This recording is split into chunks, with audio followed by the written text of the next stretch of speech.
Përshëndetje miqtë e emisionit ton.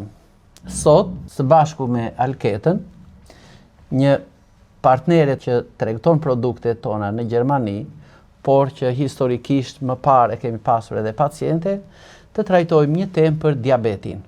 Çfarë është? Çfarë simptomash ka?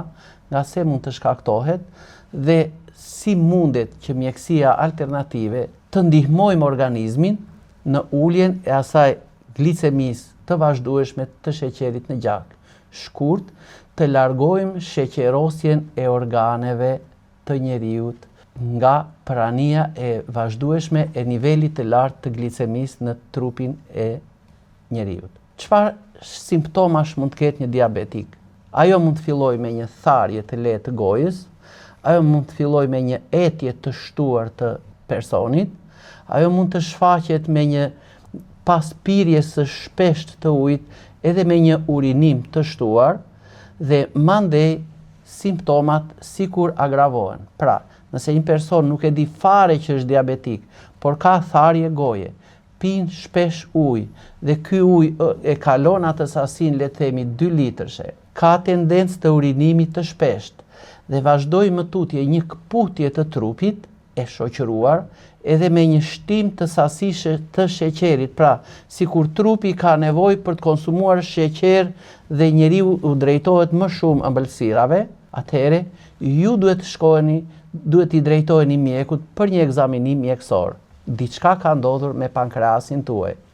Nuk funksionon normalisht, mundet që ky të prodhoj më pak insulinë se sa ka nevojë organizmi, ose trupi juaj mund të jetë bërë rezistent karshi insulinës. Pas ekzaminimeve mjekësore, nëse vëmë re që niveli i glicemisë është i lartë, atëherë, krahas medikamenteve farmaceutike që ju do të merrni, unë do të këshilloja të përdorni disa bijë mjekësore që praktikisht nga përvoja jon kemi ndikuar fuqishëm në uljen e glicemisë, në rikthimin e aktivitetit fizik të organizmit dhe njëkohësisht në trajtimin dhe në mbajtjen sa më gjatë të vlerave ose të parametrave homostatik brenda normave.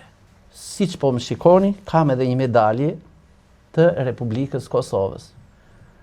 Po këtu në figurë më duket, ne jemi 2 persona. Atëhere, pse e kam vendosur unë këta? Pra një vajzë e vogël, e cila u diagnostikua me diabet të tipit 1, ku insulina e prodhuar nga pankrasi mund të themi është krejtësisht 0 ose shumë e pamjaftueshme, dhe kjo gjimnaste për shembull harriti që të linte, pra kjo kampione e Kosovës, të hiqte dorë nga aktivitetet për shkak se ju këputën të gjitha fuqitë e saj fizike dhe filloi me të vërtet të kishte një terr në veten e saj. Ne ju gjendëm pranë. Po si? Po ja, me këto produktet që ne kemi sjell këtu. Si e kompozuam neve një recetë për trajtimin e diabetit 1 dhe të tipit 2. Duke kompozuar këto produkte me bijë mjekësore natyrale dhe me disa produkte perime që na ndihmojnë në këtë drejtim, ne synuam së pari të ngushtonim, të ndikonim në qime thise për të ngushtuar atë diametrin e tyre, për të mos ta kapur atë molekulën e sheqerit, që është me 11 molekula karbon, të glukozës dhe të fruktozës, që është si thua coptimi i molekulës së sheqerit. Pra, një individ me diabet të konsumojë sheqer gjithmonë në sasira të moderuara dhe qime thithse përsëri këtë sasi sheqerit të marrin shumë pak e pjesën tjetër ta jashtëqitin. Në këtë mënyrë ne mbrojmë organizmin. Një mënyrë tjetër të nxitim pankreasin që të prodhojë më shumë insulinë, si të thuash, të pastrojmë ato qelizat e ishujve të Langerhansit dhe të bëjmë që gjaku aty të hyjë më lirshëm dhe të përmirësojë funksionin e pankreasit. Pra, të na ndihmojë edhe në drejtim të tretjes, sidomos të proteinave, por të na prodhojë insulinë dhe kjo insulinë të shkojë të digjet nëpër indet tona. Dhe Kjo me të vërtet funksionoi mrekullisht mirë. Jo vetëm te kjo vajza e vogël kampione e Kosovës, që ne e rikthyem në jetë dhe kjo pasi shkoi dhe u paraqit aty në gara në Selanik, mori medaljen dhe më tha, kjo nuk më takon mua, kjo ju përket ju. Dhe unë prandaj e mora sot, edhe për ta falënderuar, s'po ja përmendim emrin zonjushës, po është me të vërtet një angjëll i ndritur në fushë Kosovë. Ne gjithmonë do t'i jemi gjendur dhe do t'i jemi pranë kësaj kampioneje të Kosovës. Dhe tashmë, për diabetin e tipit të 2, mund të flasje dhe Alketa.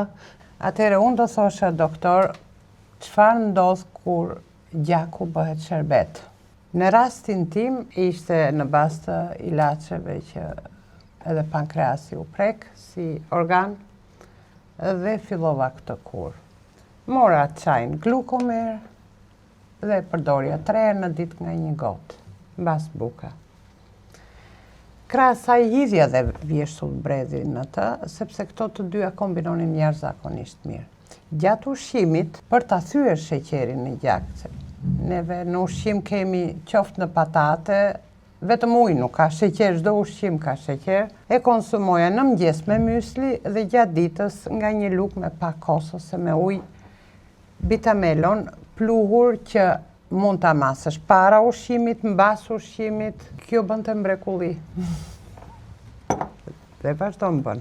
Bitamelon e kemi edhe si frut, varet nga shija, çfarë kërkon njeriu, dhe gjatë ditës unë konsumoj 3 herë në ditë nga një lugë në një gotë ujë nga usulla e mollës të egër, e cila dhe kjo ndihmon për uljen e sheqerit në gjak. Tek sheqeri është një diçka shumë e thjeshtë, sepse ne e masim sheqerin para buke, mbas buke, para produktit, mbas produktit. Ndoshta mund të tregoj ajo që më ndodhi dje. Kur vi në Shqipëri, unë ha gjithmonë lakrat e egra, dhe zonja që mi zjeu dje, kishte ardhur esëll e kishte pasur sheqerin 190. Basi unë hëngra mëngjesin tim, i dhash një lugë bitamelon, dhe kur shkoj në shtëpi e pyeta, a e mate sheqerin? Po, më tha në telefon. Sa e kishe? 107. Se kam patur ndonjëherë kaq ulët, tha. Ishte vetë shumë e çuditur. Po. Për mua nuk ishte habis se unë e përdor.